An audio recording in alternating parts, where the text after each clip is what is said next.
Você confiaria cegamente nos seus melhores amigos? Henrique e Clara confiaram. Esta história começa com dois casais inseparáveis desde a faculdade. Risos, sonhos, uma amizade que parecia inquebrável. Mas algo estava crescendo no silêncio. Algo que ninguém conseguia ver. E quando explodiu, mudou tudo para sempre. Fique até o final, porque quando você descobrir o que realmente aconteceu, não vai acreditar. Mas antes de mergulhar nessa história, se você gosta de histórias reais, cheias de emoção e reviravoltas, se inscreve no canal e ativa o sininho. Toda semana eu trago casos incríveis como esse.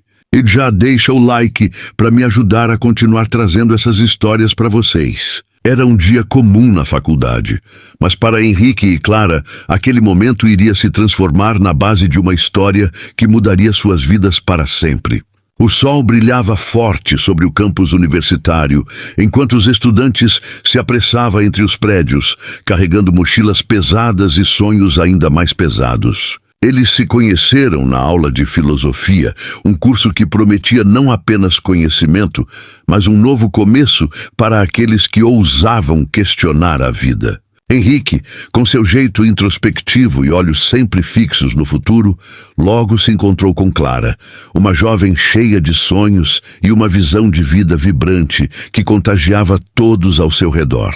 Havia algo de magnético nela, uma energia que fazia as pessoas quererem estar perto, ouvir suas ideias, compartilhar seus planos. Henrique, normalmente reservado, sentiu-se imediatamente atraído por aquela luz. Os dois começaram a dividir mais do que apenas anotações e livros. As tardes na biblioteca se transformaram em longos debates sobre as possibilidades da vida. Sobre filosofia, sobre sonhos que pareciam impossíveis, mas que, quando compartilhados entre eles, ganhavam contornos de realidade. Os cafés no centro da cidade tornaram-se o cenário sagrado das primeiras risadas genuínas, dos primeiros toques acidentais que faziam o coração acelerar, dos olhares que duravam mais tempo do que deveriam. Aquela amizade, construída tijolo por tijolo em discussões profundas e cumplicidade crescente, rapidamente virou algo muito mais intenso.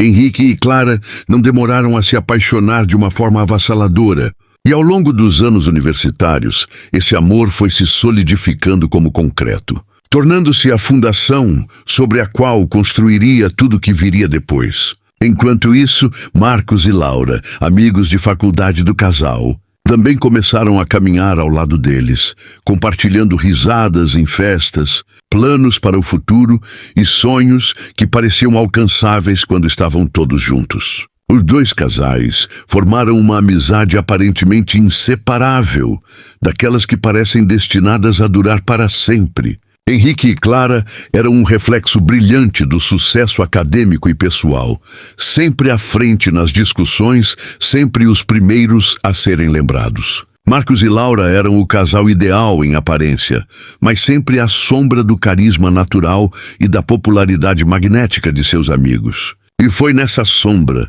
que algo escuro começou a germinar. Após a formatura, enquanto muitos dos colegas ainda procuravam emprego ou faziam estágios mal remunerados, a vida de Henrique e Clara tomou um rumo ambicioso e determinado.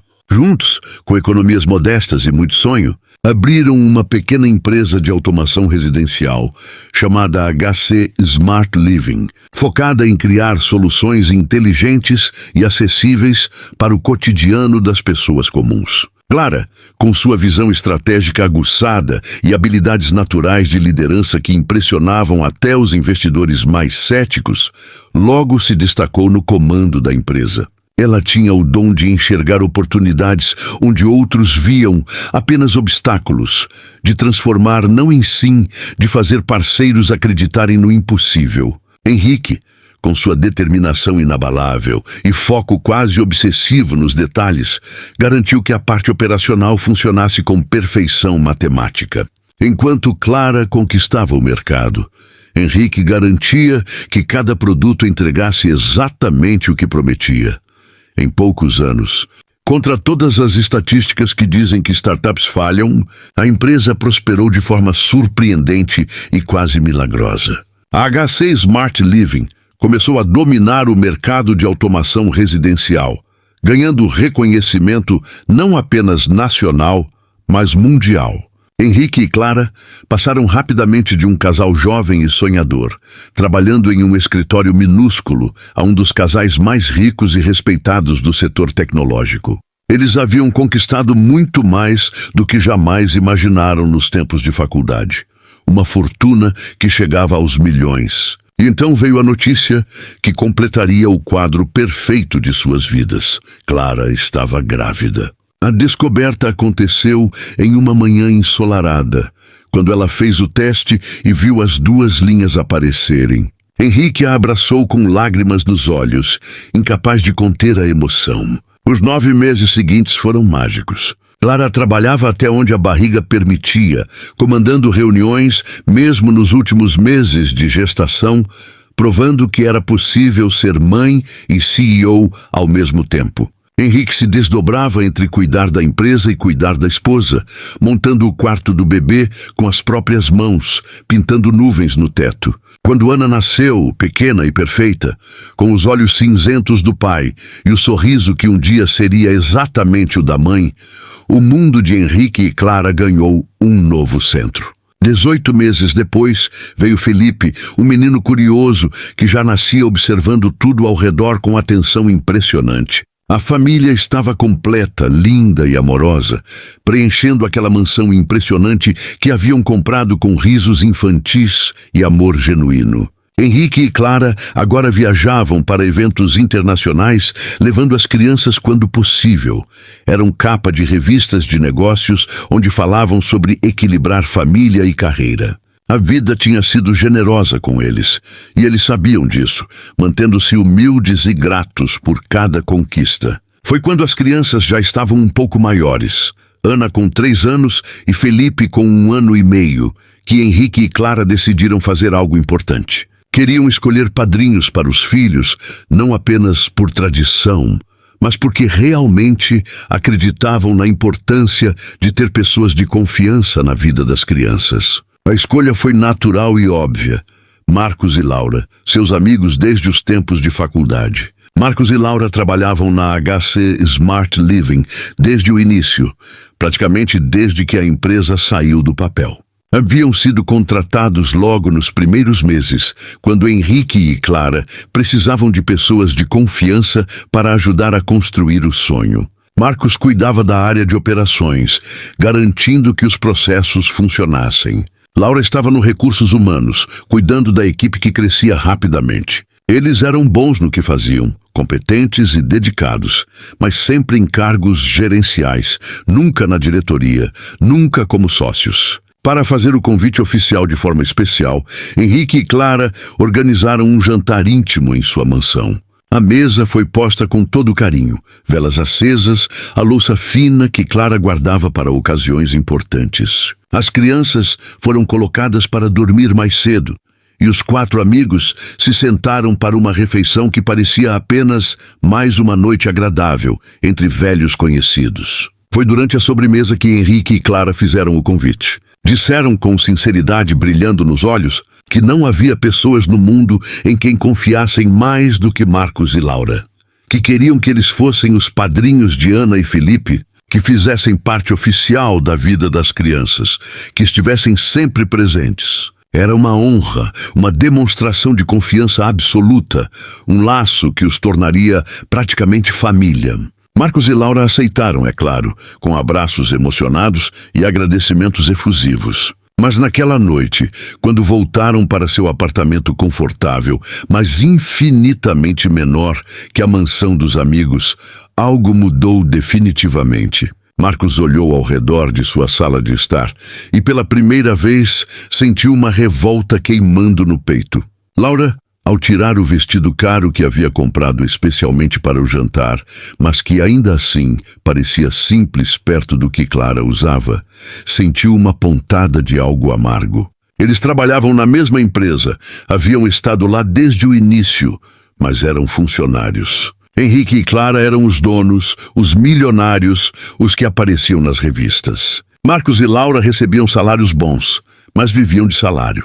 Henrique e Clara tinham fortuna, mansão, carros importados, viagens constantes e agora 2 filhos lindos em um lar perfeito.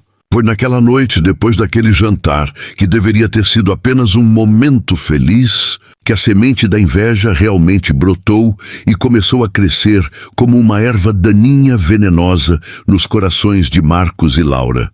Por outro lado, continuavam trabalhando na empresa, mas se viam sempre como coadjuvantes em uma peça onde nunca seriam protagonistas. Eles trabalhavam com dedicação inquestionável, cumpriam suas funções com competência, mas os cargos que ocupavam pareciam não ter a mesma importância ou reconhecimento. Eram bem pagos, sim, mas não eram sócios. Não eram donos, eram funcionários. Marcos, especialmente, começou a sentir que sua vida estava completamente estagnada, presa em uma rotina que não levava a lugar algum. Ele observava Henrique e Clara conquistando mais e mais a cada dia.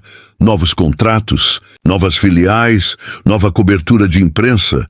E à medida que isso acontecia, a inveja começou a corroer lenta e silenciosamente suas emoções. A amizade deles, que um dia parecia sólida como uma rocha, começou a ser abalada por sentimentos sombrios que Marcos não sabia como processar ou controlar. Porque eles tinham tudo. Porque ele, que se esforçava tanto, tinha tão pouco em comparação. Laura sentia o mesmo, embora tentasse esconder até de si mesma. Via Clara nas revistas, nas entrevistas, sendo admirada, e sentia um aperto no peito que não conseguia nomear. A inveja de Marcos e Laura foi crescendo silenciosamente ao longo dos meses, alimentada por cada jantar luxuoso na mansão dos amigos, por cada história de sucesso que ouviam, por cada foto nas redes sociais, mostrando uma vida que parecia perfeita demais. Eles começaram a conversar mais entre si sobre suas frustrações, desabafando amarguras que antes guardavam para si. Foi durante uma dessas conversas tensas, numa noite após mais um jantar, onde se sentiram especialmente diminuídos, que Marcos sugeriu algo absolutamente impensável, um acidente. A ideia saiu de sua boca quase como um pensamento em voz alta, mas uma vez dita, não podia mais ser retirada. A proposta era simples em sua crueldade, porém devastadora em suas consequências. Henrique e Clara morreriam. E como padrinhos legais de seus filhos, Marcos e Laura assumiriam não apenas a guarda das crianças, mas o controle total da fortuna e da empresa. Eles achavam, em sua lógica distorcida pela inveja, que assim poderiam finalmente conquistar o que tanto invejavam. O império que Henrique e Clara haviam construído com suor e talento, e a felicidade que parecia tão facilmente deles. Na mente envenenada de Marcos, isso não era assassinato, era apenas justiça atrasada. Laura, inicialmente hesitante e chocada com a sugestão, sentiu o horror inicial dar lugar à consideração. Não demorou muito para que ela cedesse completamente. O desejo crescente por poder, por uma vida de luxo sem limites, por finalmente ser a estrela em vez da coadjuvante, tudo isso se sobrepôs à moralidade que um dia guiara suas escolhas. O plano macabro foi sendo montado peça por peça, como um quebra-cabeça perverso. Eles chamariam Henrique e Clara para um jantar simples e descontraído em sua casa, onde tudo pareceria absolutamente normal, apenas amigos, reunidos como tantas outras vezes. Marcos planejou tudo nos mínimos detalhes. Ele encontrou, através de contatos obscuros do submundo, um mecânico especialista em acidentes que pareciam falhas mecânicas naturais. O homem era caro, mas Marcos pagou sem hesitar. Durante o jantar, enquanto todos estivessem distraídos à mesa, o mecânico entraria discretamente na garagem ou estacionamento onde o carro de Henrique estaria parado. Lá, ele afrouxaria estrategicamente os parafusos da coluna de direção e aplicaria uma substância corrosiva especial nos componentes do sistema de freios, que só faria efeito depois de alguns quilômetros rodados. quando o carro estivesse em movimento e aquecido. Não era um corte evidente. Era uma falha progressiva que pareceria desgaste natural ou defeito de fábrica. Na estrada molhada, com a velocidade e o peso do veículo, a combinação seria fatal. A coluna de direção falharia primeiro, fazendo o motorista perder o controle, e quando tentasse frear desesperadamente, os freios corroídos não responderiam adequadamente. O melhor de tudo, em uma investigação superficial, pareceria apenas um acidente trágico causado por falha mecânica simultânea e azar nas condições da estrada. Nada que apontasse diretamente para sabotagem intencional. No dia do jantar fatal, tudo foi executado conforme o plano macabro. O mecânico chegou discretamente, fez seu trabalho enquanto Marcos mantinha todos entretidos dentro de casa e desapareceu sem deixar rastros. O plano era que, durante a noite, eles sugerissem que Henrique e Clara deixassem as crianças dormindo lá.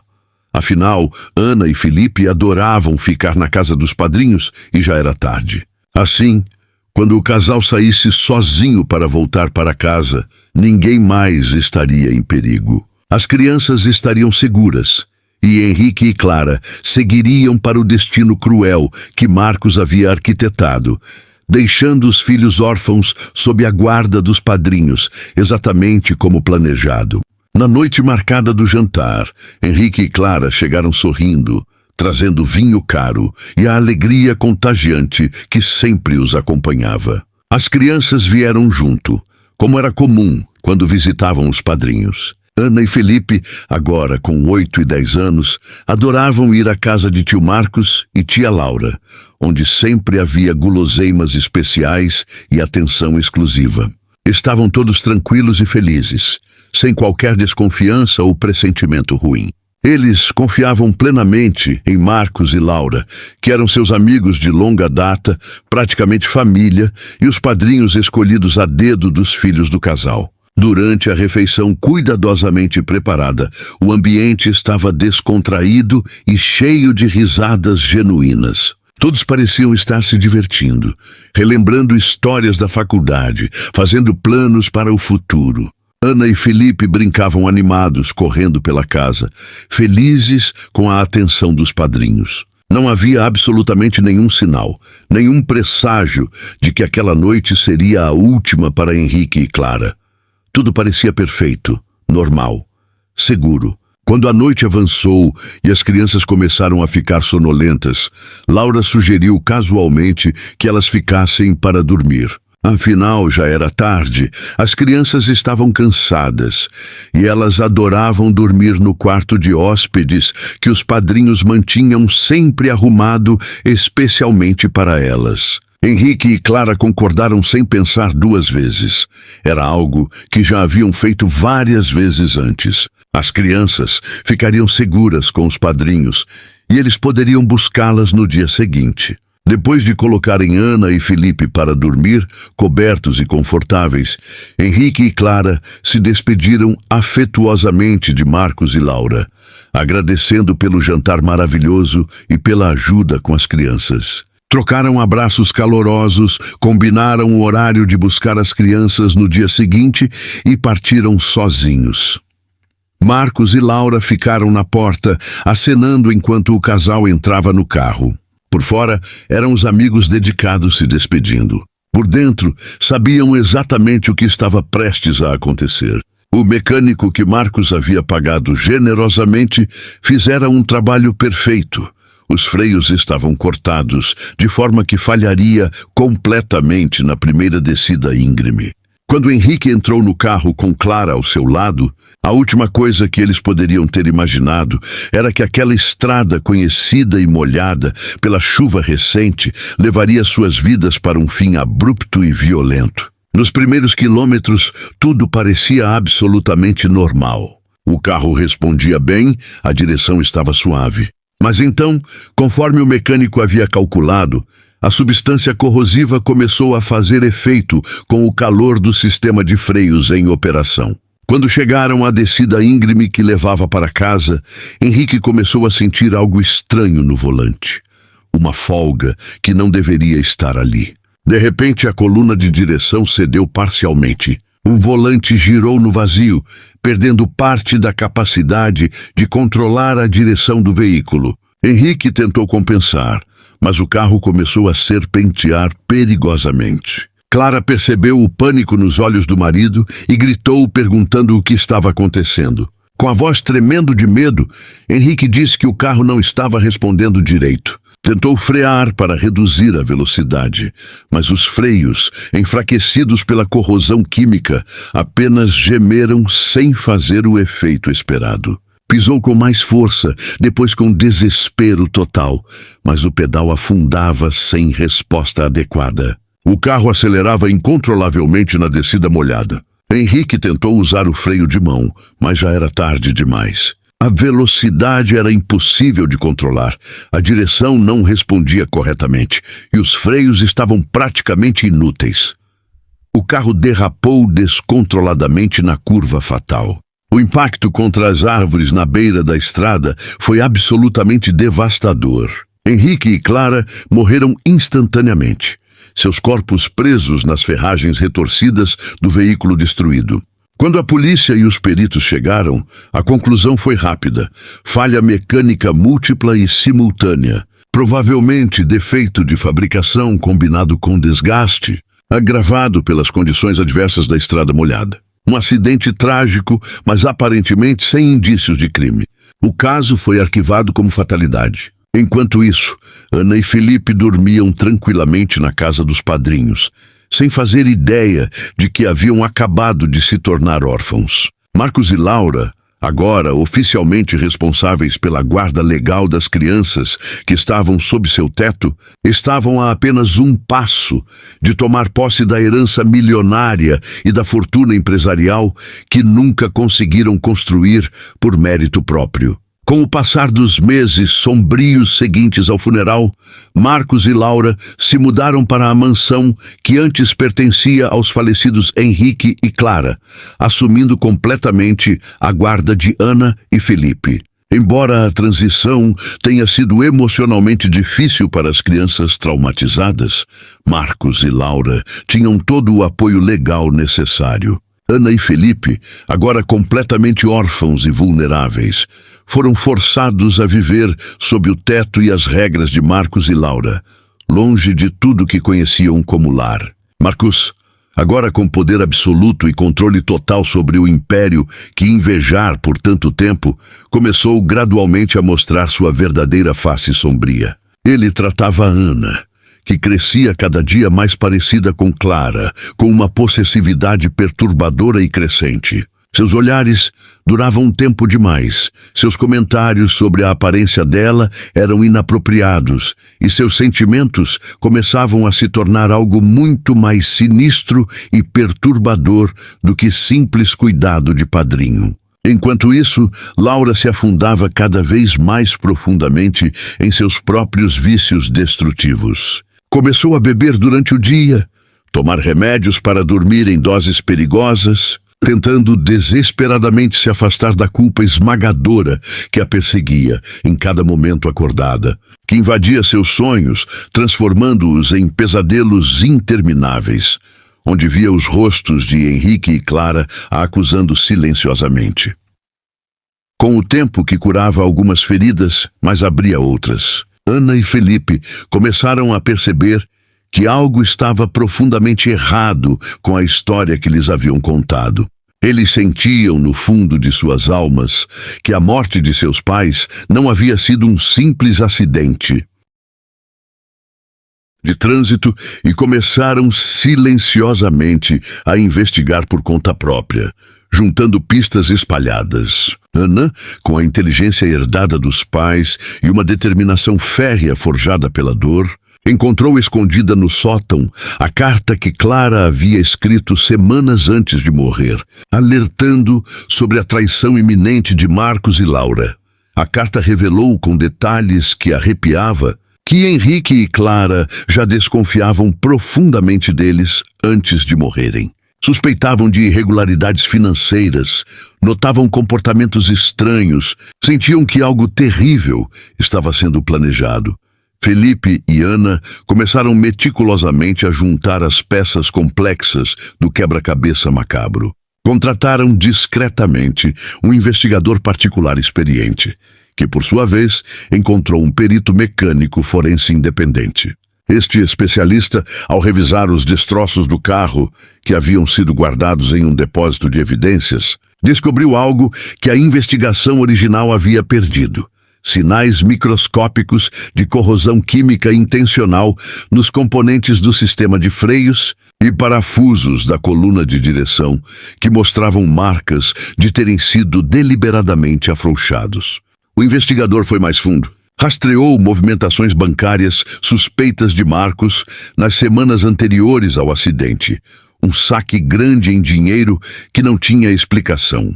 Através de informantes no submundo, descobriu rumores sobre um mecânico especialista em acidentes que havia trabalhado naquela região na época. Depois de meses de busca, localizaram o homem, que inicialmente negou tudo.